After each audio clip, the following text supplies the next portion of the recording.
Hello everyone, welcome on your YouTube channel Raj study point. आज मैं आपको पढ़ाऊंगी हिंदी। देखिए, मैं आपको बताती हूँ कि मैं आपको आज हिंदी में हिंदी साहित्य के कुछ क्वेश्चंस कराऊंगी जो बहुत ही इंपॉर्टेंट है पेपर के पॉइंट ऑफ व्यू से। यदि आप कोई भी टीचिंग एग्जाम देना चाहते हैं या कोई भी ऐसा कॉम्पिटिटिव एग्जाम जिसमें हिंदी पूछी जाती है तो वहाँ साहित्य से रिलेटेड क्वेश्चन देखने को मिलेंगे। हिंदी साहित्य से रिलेटेड क्वेश्चन देखिए, मैं आपको हिंदी में संज्ञा, सर्वनाम, क्रिया, विशेषण, शब्द, विचार, वर्णमाला सब कुछ पढ़ा चुकी हूँ।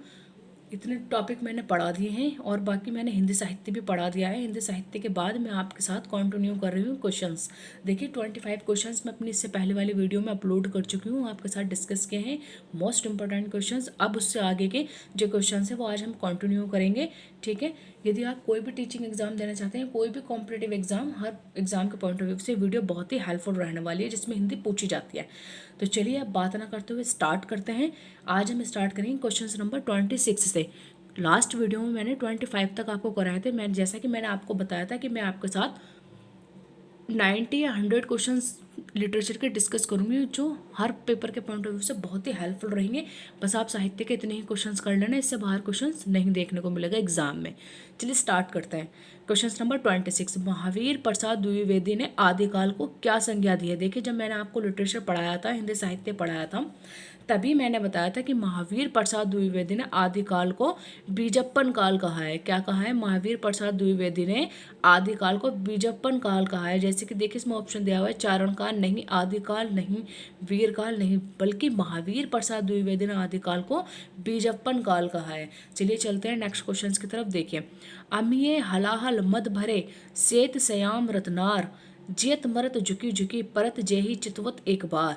क्या बोल रहे हैं? अमिये हलाहल मद भरे सेत सयाम रतनार, जेत मरत झुकी झुकी परत जेही चितवत एक बार। तो ये देव ने लिखी है, बिहारी ने लिखी है, रसलीन ने लिखी है या फिर मतीराम ने लिखी है। तो देखिए, ये इसका आंसर होगा रसलीन।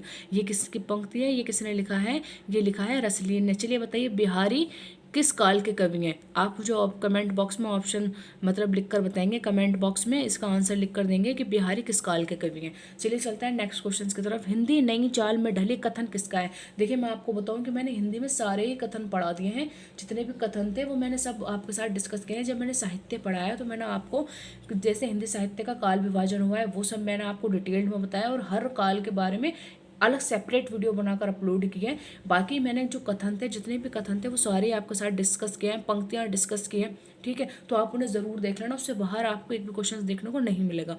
तो चलिए देखिए, हिंदी नई चाल में ढली कथन किसका है? हजारी प्रसाद द्विवेदी, भारतेंदु हरिश्चंद्र, रामचंद्र शुक्ल या फिर नगेंद्र। तो देखिए, हिंदी नई चाल में ढली ये है भारतेंदु हरिश्चंद्र। ये किसका कथन है? भारतेंदु हरिश्चंद्र। ठीक है, चलिए चलते हैं नेक्स्ट क्वेश्चन की तरफ। क्वेश्चन नंबर 29, हम दीवानों की क्या हस्ती है, आज यहाँ कल वहाँ चले। किसकी पंक्तियाँ हैं? हम दीवानों की क्या हस्ती है, आज यहाँ कल वहाँ चले। नरेंद्र शर्मा, हरिवंश राय बच्चन, बाल कृष्ण शर्मा नवीन या फिर भगवती चरण वर्मा। तो देखिए, ये जो इसकी पंक्ति होगी, ये किसकी पंक्ति है? ये पंक्ति है भगवती चरण वर्मा की। किसकी पंक्ति है? ये भगवती चरण वर्मा की ये पंक्ति है। चलिए नेक्स्ट क्वेश्चन। छायावाद प्रवृत्ति की रचना सबसे पहले दिखलाई पड़ी। देखिए, जो क्वेश्चन है, क्वेश्चन नंबर 30, छायावाद की जो वो है, छायावाद की रचना सबसे पहले दिखलाई पड़ी। ठीक है, तो इसमें ऑप्शन दिया हुआ है, सुमित्रानंदन पंत की कविता में या फिर मुकुटधर पांडे की रचनाओं में, सूर्यकांत त्रिपाठी निराला में या श्रीधर पाठक में। देखिए, छायावाद प्रवृत्ति की रचना सबसे पहले कहाँ दिखलाई पड़ी थी? तो ये रचना दिखलाई पड़ी थी मुकुटधर पांडे की रचनाओं में। छायावाद प्रवृत्ति की रचना सबसे पहले दिखलाई पड़ी मुकुटधर पांडे की रचनाओं में। चलिए चलते हैं नेक्स्ट क्वेश्चन की तरफ। देखिए, एक दूसरे से भिन्न भिन्न नए नए विचार एवं रचना शैलियों के जो 7 कवि प्रयोगवाद के कवि के रूप में प्रसिद्ध हुए, उनकी कविताओं के संग्रह का सही नाम था। पहला तार सप्तक, प्रथम तार सप्तक, तार सप्तक या फिर तार सप्तक। तो देखिए, इसका आंसर होगा तार सप्तक। क्या आंसर होगा इसका? तार सप्तक। तार सप्तक, इसका ऑप्शन नंबर डी करेक्ट होगा। चलिए चलते हैं नेक्स्ट क्वेश्चन की तरफ। देखिए, आज इस वीडियो में मैं आपके साथ डिस्कस करूंगी क्वेश्चन नंबर 50 तक। जैसे कि मैंने आपको बताया कि मैं हर वीडियो में 25 क्वेश्चन डिस्कस करूंगी और इन्हीं क्वेश्चंस को अगर आप लिटरेचर में कर लेते हैं हिंदी साहित्य में, तो इससे बाहर क्वेश्चन एग्जाम में देखने को नहीं मिलेगा। बस आप इतने क्वेश्चन करिएगा, बाकी आपका हो जाएगा पेपर में। जैसे कि अगर आप अभी आपको यूपी टेट देना है तो specially for UP TET, super TET, उनको माइंड में रखकर ये क्वेश्चंस बनाए जा रहे हैं। अगर इसने इतना आपने कर लिया तो बस इससे ज़्यादा आपको देखने को नहीं मिलेगा। चलिए चलते हैं नेक्स्ट क्वेश्चन की तरफ। Question number 32। तो देखिए क्वेश्चन नंबर 32 में क्या है। क्वेश्चन नंबर 32, द्विवेदी युग का नामकरण किया। जैसे कि मैंने भी आपको बताया था, द्विवेदी युग का नामकरण किसने किया है। देखिए द्विवेदी युग का नामकरण, इसमें ऑप्शन दे रखा है आचार्य हजारी प्रसाद द्विवेदी, देखिए आचार्य प्रसाद द्विवेदी, या फिर शांति प्रिय द्विवेदी के नाम पर, महावीर प्रसाद द्विवेदी के नाम पर, या सोहनलाल द्विवेदी के नाम पर। मैंने भी आपको पहले ही क्या बताया था कि जो द्विवेदी युग का नामकरण किया गया है वो किसके नाम पर किया गया है। तो आपका ऑप्शन नंबर सी करेक्ट होगा, महावीर प्रसाद द्विवेदी के नाम पर द्विवेदी युग का नामकरण किया गया है। चलिए चलते हैं नेक्स्ट क्वेश्चन की तरफ। Question number 33।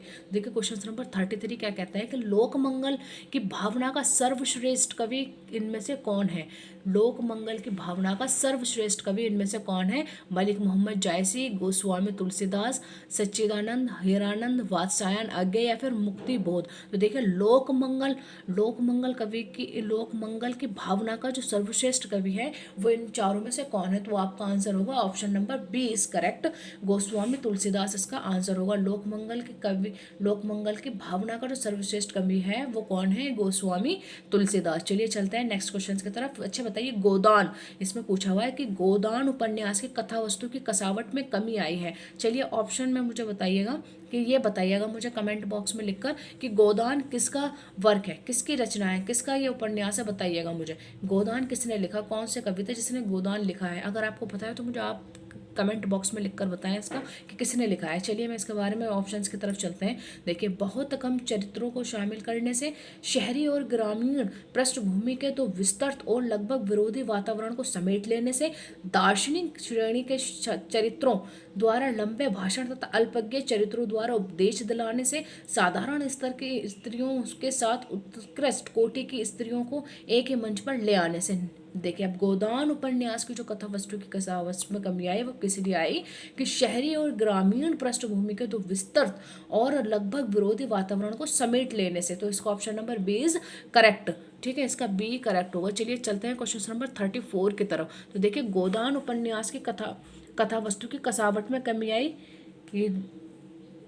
ये तो मैंने अभी आपको बता दिया क्वेश्चन नंबर 34। अब हम चलते हैं क्वेश्चन नंबर 35 की तरफ। क्वेश्चन नंबर 34 मैंने अभी आपके साथ डिस्कस किया है कि इसका option number B is correct, B correct होगा। चलिए क्वेश्चन नंबर 35 की तरफ चलते हैं। क्वेश्चन नंबर 35 क्या कह रहा है कि अधूरे नाटक के रचनाकार कौन है।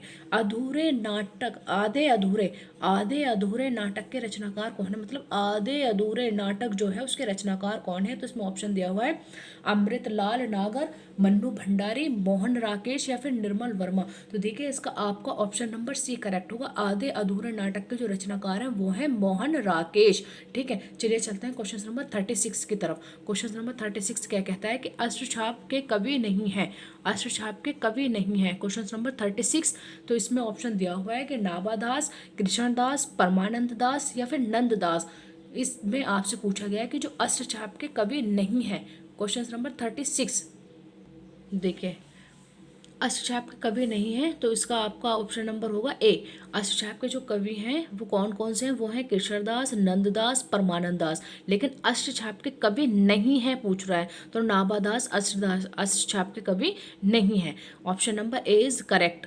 क्या पूछा है कि अष्टछाप के कवि नहीं है, तो वो है नाभादास अष्टछाप के कवि नहीं है। बाकी कृष्णदास, परमानंद दास, नंददास अष्टछाप के कवि हैं। चलिए चलते हैं नेक्स्ट क्वेश्चन की तरफ। Next question number is 37। Bhushan किस काल के कवि हैं। तो इन्होंने पूछा है कि बताइए जो भूषण है वो किस काल के कवि है, वीरगाथा काल के, भक्ति काल के, रीति काल के, या फिर आदि काल के। तो आपका कौन सा आंसर करेक्ट होगा, बताइए भूषण किस काल के कवि। जब मैंने आपको डिटेल्ड वीडियो में पढ़ाया है आदि काल, भक्ति काल, रीति काल, आधुनिक काल के भी हर युग को पढ़ाया, प्रगतिवाद युग, प्रयोगवादी युग। ठीक है, तो इस तरीके से मैंने आपको सब कुछ डिटेल्ड पढ़ाया। तो आपको अब ऑप्शन करेक्ट बता देना चाहिए कि भूषण किस काल के कवि हैं।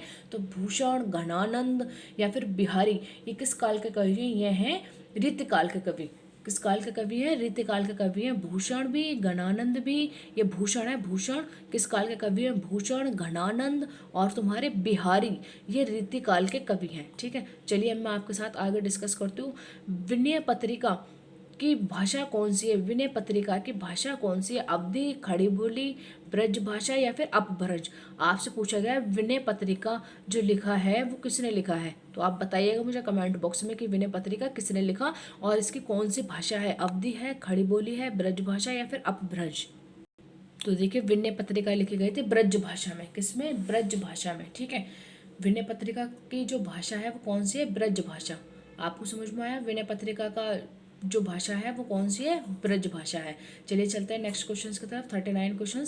आदिकाल में पहेलियां लिखने वाले कवि थे। आदिकाल में, अब मैं बात कर रही हूँ आपसे, आदिकाल में पहेलियां लिखने वाले जो कवि हैं वो कौन है। जगनीक, खुसरो, सरहप्पा या फिर गोरनाथ। तो हमारे हैं पहेली लिखने वाले कवि अमीर खुसरो, आदिकाल के सर्वोच्च कवि माने जाते हैं। कौन, अमीर खुसरो। ठीक है, चलिए अब चलते हैं नेक्स्ट क्वेश्चन की तरफ। Question number 40। दुल्हन गावहु मंगलाचार, हम घर आए राजा राम भरतार। ये किसकी पंक्तियां हैं।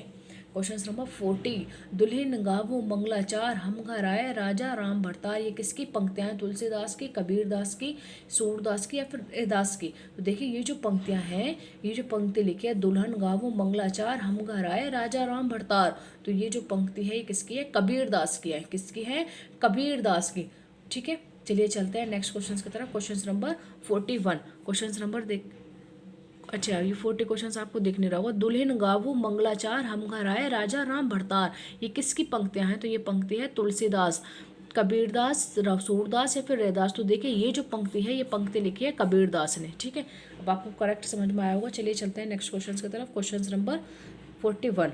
तो देखिए 41 जो क्वेश्चन है वो क्या कह रहा है, आदिकाल के लिए वीर गाथा काल नाम किसने प्रस्तावित किया। तो देखिए आदिकाल के लिए वीर गाथा नाम, आदिकाल को अन्य नामों से भी जाना जाता है जैसे कि वीर गाथा काल। ठीक है, तो किसने प्रस्तावित किया था, डॉक्टर रामकुमार वर्मा ने, महापंडित राहुल सांकृत्यायन ने या फिर आचार्य रामचंद्र शुक्ल ने या फिर आचार्य हजारी प्रसाद द्विवेदी ने। तो आप बताइए इसमें से ऑप्शन क्या होगा। जब मैंने आपको पढ़ाया मैंने आपको बिल्कुल तभी क्लियर एक एक बात बताइए आदिकाल के बारे में, किसने इसको क्या बोला। ठीक है, तो चलिए बताइए। ठीक है, इसका ऑप्शन नंबर सी करेक्ट होगा, आचार्य रामचंद्र शुक्ल ने। वीर गाथा काल किसने कहा है आदिकाल को, आचार्य रामचंद्र शुक्ल ने। देखिए 41 क्वेश्चन होंगे, 50 क्वेश्चन मुझे कराने हैं। ठीक है, चलिए अब चलते हैं नेक्स्ट क्वेश्चन की तरफ। Question number 42। क्वेश्चन नंबर 42 क्या है उसकी तरफ चलते हैं। 42 क्वेश्चन क्या पूछ रहा है हमसे, देखिए 42 क्वेश्चन हमसे कह रहा है कि बुंदेलो हर बेलो के मुँह, हमने सुनी कहानी थी, खूब लड़ी मर्दानी वह तो झांसी वाली रानी थी। ठीक है, तो चलिए देखिए इसमें ऑप्शंस पूछा हुआ है कि बताइए माखनलाल चतुर्वेदी, सुभद्रा कुमारी चौहान ने लिखी या फिर सोहन लाल द्विवेदी ने या फिर रामनेश त्रिपाठी ने। तो देखिए जैसे कि हर 6, 7, 8 में आपने ये कहानी सुनी होगी, बुंदेलो हर बेलो के मुँह, बुंदेले हर बेलो के मुँह, हमने सुनी कहानी थी, खूब लड़ी मर्दानी वह तो झांसी वाली रानी थी। तो इसके रचयिता कौन है, इसके रचयिता है सुभद्रा कुमारी चौहान। कौन है, सुभद्रा कुमारी चौहान जो है इसके रचयिता है। चलिए हिंदी दिवस कब मनाया जाता है, हिंदी दिवस कब मनाया, चलिए मुझे बताइएगा भारतीय आत्मा के नाम से कौन से कवि को जाना जाता है। ऑप्शन में बताइए कि देखिए इसमें 4 ऑप्शन दिए हुए हैं, इन्हीं में से कोई एक है, तो आप मुझे ऑप्शन कमेंट बॉक्स में ज़रूर लिखकर बताइएगा कि किनको जाना जाता है भारतीय आत्मा के नाम से। चलिए चलते हैं नेक्स्ट क्वेश्चन की तरफ। Question number 43। देखिए क्वेश्चन नंबर 43 हमसे क्या कहता है कि हिंदी दिवस कब मनाया जाता है। जो हिंदी दिवस है वो मनाया जाता है कब, 14 सितंबर को, 5 सितंबर को या फिर 2 अक्टूबर को या फिर 26 जनवरी को। देखिए अगर आपको थोड़ा सा भी पता होगा ना इन डेज के बारे में तो आप हिंदी दिवस करेक्ट कर दोगे। देखिए 5 सितंबर को आपको पता है कि शिक्षक डे मनाया जाता है, 26 जनवरी को आपको पता ही है कि क्या मनाया जाता है, 2 अक्टूबर आपको ऑलरेडी पता ही होगा क्योंकि देखिए ये 26 जनवरी और 2 अक्टूबर ऐसा डे है जो हर किसी को पता होता है। और 5 सितंबर यदि आप टीचिंग की प्रिपरेशन कर रहे हैं तो आपको ज़रूरी पता होगा कि 5 सितंबर को हमारा टीचर्स डे मनाया जाता है। बाकी बचा क्या, 14 सितंबर। तो हिंदी दिवस कब मनाया जाता है, 14 सितंबर को मनाया जाता है हिंदी दिवस। अगर आपसे पूछा जाए कि विश्व हिंदी दिवस कब मनाया जाता है, देखिए हिंदी दिवस तो मनाया जाता है 14 सितंबर को, और अगर आपसे पूछा जाए कि विश्व हिंदी दिवस कब मनाया जाता है तो आपका आंसर होगा 10 जनवरी को विश्व हिंदी दिवस मनाया जाता है। चलिए चलते हैं नेक्स्ट क्वेश्चन की तरफ। Question number 44। घनानंद को किस युग का कवि माना जाता है। मैंने भी आपको बताया था कि घनानंद, भूषण और तुम्हारे बिहारी किस काल के कवि हैं, तो बताइए बताइएगा कौन से काल के कवि है। मोस्ट इंपॉर्टेंट है, घनानंद और बिहारी से क्वेश्चन देखा जाता है, एग्जाम में पूछने को मिलता है कि देखिए कितनी बार क्वेश्चंस पूछे जाते हैं कि बताइए घनानंद किस काल के कवि हैं या फिर बिहारी। तो आप दोनों को याद रखिएगा, और एक भूषण, तीनों ही मोस्ट इंपॉर्टेंट है। तो देखिए बताइए आदिकाल के, भक्ति काल के, रीतिकाल के या फिर भारतेंदु काल के। तो मैंने आपको बताया था कि बिहारी, भूषण और घनानंद रीतिकाल के कवि हैं। किस काल के कवि हैं? रीतिकाल के कवि हैं। तो चलिए देखिए चलते हैं क्वेश्चन नंबर 45 की तरफ। क्वेश्चन नंबर 45 क्या कहता है? 45 कहता है कि बताइए सच्चिदानंद हीरानंद वात्स्यायन का उपनाम है। सच्चिदानंद हीरानंद वात्स्यायन का उपनाम है हरियोध, निराला, अज्ञेय, गुलेरी। क्या उसका ऑप्शन कौन सा करेक्ट होगा? हरियोध, निराला, अज्ञेय या फिर गुलेरी। देखिए सच्चिदानंद हीरानंद वात्स्यायन का जो उपनाम है वो है अज्ञेय। क्या होगा इसका? Option number C is correct. इसका ऑप्शन नंबर सी करेक्ट होगा। चलिए चलते हैं नेक्स्ट क्वेश्चन की तरफ। बिहारी के प्रसिद्ध हैं, बिहारी के प्रसिद्ध हैं क्या? कवित, सवैया, पद या फिर दोहा। तो देखिए बिहारी के जो प्रसिद्ध है वो क्या है? दोहे। दोहा उनका बहुत ही ज्यादा प्रसिद्ध है। देखिए सूरदास ने किस भाषा में सूर सागर की रचना की? आपसे पूछा गया, देखिए सूर सागर, अगर इससे आपसे पूछा जाए कि सूरदास की प्रसिद्धि का मूल आधार क्या है, तो आपका आंसर होगा कौन सी रचना है? सूर सागर है। उनकी ऐसी रचना है जो उनकी प्रसिद्धि का मूल आधार बनी। अब देखिए अब इसमें पूछा गया है कि सूरदास ने किस भाषा में सूर सागर की रचना की है। तो अवधि में की है, ब्रज भाषा में की है, खड़ी बोली में की है या फिर राजस्थानी में की है। तो सूरदास ने कौन सी भाषा में सूर सागर की रचना की है, आप बताइएगा। इसका ऑप्शन नंबर बी करेक्ट होगा। किसमें की है? ब्रज भाषा में। सूरदास ने किस भाषा में सूरसागर की रचना की? तो ब्रज भाषा में की है। चलिए यामा किसकी रचना है? भवानी प्रसाद मिश्र की, महादेवी वर्मा की, अज्ञे की या फिर मुक्तिबोध की। तो देखिए यामा जो है, यामा किसकी रचना है? महादेवी वर्मा की रचना है यामा। इसके लिए इन्हें अवार्ड भी मिला है। ठीक है, यामा इनकी इतनी अच्छी रचना है कि मतलब उन्हें इसके लिए पुरस्कार दिया गया है। यामा के लिए महादेवी वर्मा का ज्ञानपीठ पुरस्कार मिला है यामा के लिए। चलिए चलते हैं नेक्स्ट क्वेश्चन की तरफ। क्वेश्चन नंबर 49, रामचरितमानस में कांड का सही क्रम है। देखिए सुंदरकांड, अयोध्या कांड, बाल कांड या फिर लंका कांड। बाल कांड, अयोध्या कांड, सुंदरकांड या फिर लंका कांड। अयोध्या कांड, बाल कांड, सुंदरकांड, लंका कांड। या आपका ऑप्शन है लंका कांड, अयोध्या कांड, बाल कांड, सुंदरकांड। तो देखिए रामचरितमानस में जो कांड का क्रम है वो कैसे है? बाल कांड है। सबसे पहले बाल कांड, फिर अयोध्या कांड, फिर सुंदरकांड एंड फिर लंका कांड। तो उसका ऑप्शन नंबर बी करेक्ट होगा। सबसे पहले क्या है? बाल कांड, अयोध्या कांड, सुंदरकांड, लंका कांड। देखिए इसे 2 से 4 बार आप बोलेंगे, बाल कांड, अयोध्या कांड, सुंदरकांड, लंका कांड। ठीक है, तो इसका ऑप्शन नंबर बी करेक्ट होगा। चलिए पराधीन सपने हूँ 50 क्वेश्चंस की तरफ चलते हैं। बस आज यहीं तक डिस्कस करेंगे 50 तक। ठीक है, 50 क्वेश्चंस तक मैंने आपको बोला था कि मैं पढ़ाऊंगी। 50 क्वेश्चन तक हम आज डिस्कस करेंगे।